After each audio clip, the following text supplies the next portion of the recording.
Pessoal, tudo bom? Vamos para mais uma aula.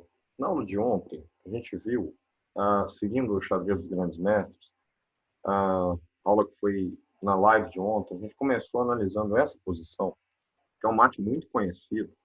É importante saber os temas táticos aqui, né, o motivo da combinação para conseguir chegar a, a dar o mate nessa posição. Aqui, eu gostaria que todo mundo pausasse o vídeo e, e tentasse achar. Jogam as brancas e dão mate em 5 nessa posição. Pausem o vídeo. Bom, agora que a gente pausou o vídeo, vamos à brilhante combinação. Esse mate, ele é conhecido como mate de Anderson, que o nosso grande jogador do passado, que a gente já está acompanhando ele no capítulo 2 do livro Xadrez dos Grandes Mestres, Adolf Andersen, um grande xadrista alemão, pai da escola romântica do xadrez, onde a gente viu aquela belíssima partida imortal nos vídeos anteriores. Essa partida foi jogada em 1869, com Andersen de brancas e o Zukertort de pretas. Partida jogada em Barmen, na Alemanha. E uma posição bem interessante, onde a gente consegue exercitar a questão do colocar em prática a questão dos métodos de seleção de lances. E a gente pode conseguir fazer isso através de 3 formas, que eu já citei nas aulas, mas só para relembrar, né? A primeira coisa que a gente calcula, o método de seleção de lance, ele vem pela questão primeira coisa que a gente faz são os lances forçados. E os lances forçados são os lances de cheque, por exemplo, com dama H7, os lances de troca de peça, como dama toma dama, por exemplo, e os lances de ameaça, por exemplo, que pode ser uma ideia de F6, ameaçando esse ataque descoberto em H7. Diego, o que nós devemos calcular primeiro? Sempre, gente, os lances de cheque. Curiosamente, é o lance dessa combinação. É claro que outros lances são interessantes, mas, por exemplo, se as brancas tentarem F6, as pretas simplesmente jogam dama toma bispo, impedindo esse apoio do bispo a H7. Então vamos à brilhante combinação. Dama por H7, cheque. Rei toma H7 único, isso é importante, porque as pretas só têm rei para H7. E aqui, uma coisa bem interessante, onde as pretas têm, o branco joga agora F6, cheque. E aqui as pretas têm 3 respostas. Vamos analisar todas elas, que são E4, bloqueando o cheque, dama toma D3, eliminando a peça. Ela é interessante porque serve até de ideia quando a gente explica na aula, né, os elementos para o ABC do cheque. Aqui tem os 3, né? Nós temos o fugir, que é aí o G8, o bloquear, que é o peão em E4, e o capturar, que é dama toma D3. Mas vamos analisar que os 3 não tem solução, não tem fuga para as pretas. Então, a combinação surge, vamos analisar primeiro rei G8. Se o rei fugir a G8, segue o brilhante sacrifício de bispo no lance 3. Bispo H7, cheque. E depois de rei toma, único, segue torre H3, rei G8 e torre H8, mate. Para quem achou a combinação, parabéns. Diego, e as outras, como é que seguiria? Muito parecido, o tema é o mesmo. Por exemplo, após E4 bloqueando, seguiria bispo toma D4 cheque, rei G8, bispo H7 cheque, rei toma, e a mesma ideia, torre H3, rei G8 e torre mate. E no caso de dama toma bispo, e no caso de dama toma bispo, mais rápido ainda, né, gente? Torre H3, rei G8, torre H8, mate. Ok? Então, esse é o mate de Andersen, tá? Então, espero que vocês tenham aproveitado a aula, né? Essa primeira parte, desculpa. E, na sequência, vamos analisar uma outra posição muito legal, onde a gente consegue colocar essas ideias dos lances forçados também, tá? A segunda posição é essa aqui. E é interessante que façamos uma avaliação do que está acontecendo no tabuleiro. Por exemplo, se a dama de... Essa partida foi uma partida jogada em 1922 pelo Géza Maroczy, que era um grande mestre húngaro, que contribuiu muito para o desenvolvimento do xadrez, principalmente na questão das aberturas.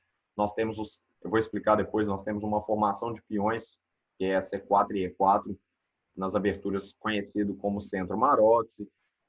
E a partida foi jogada contra um jogador da Iugoslávia chamado Vidmar.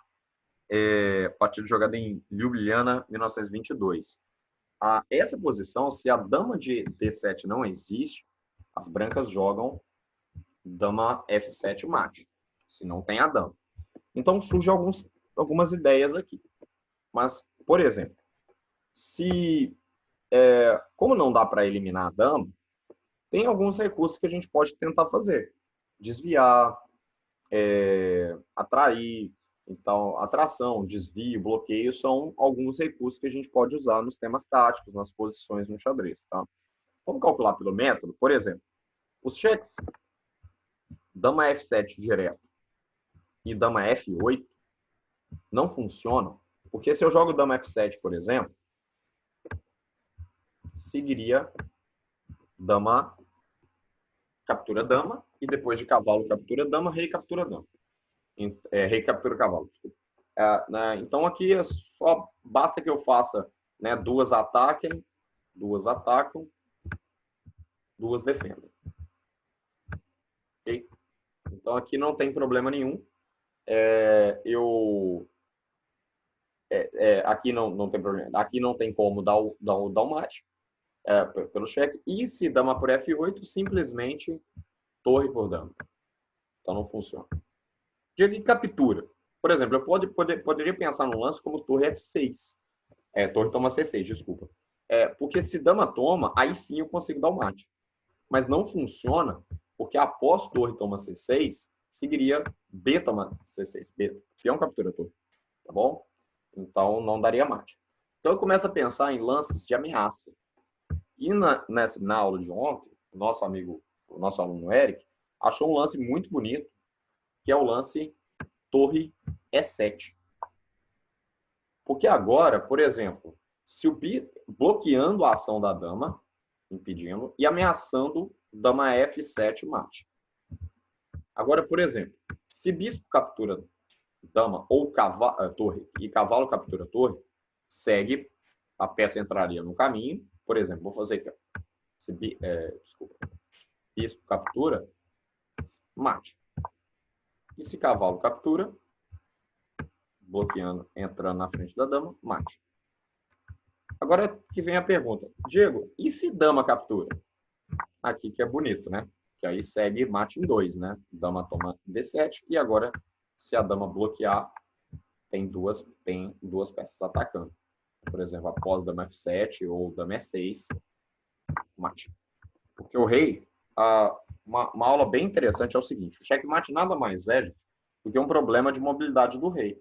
Então, o rei aqui, assim como no exercício anterior, vou voltar lá só para vocês verem, na posição inicial, reparem que o rei nessa posição ele está afogado, ele não tem lances, assim como a posição jogada pelo Maroczy e pelo Vidmar.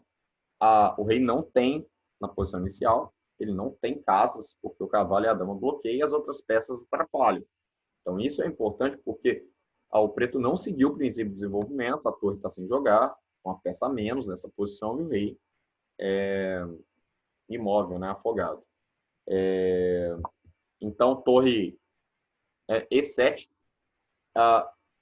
aqui, se as pretas tentarem capturar a torre,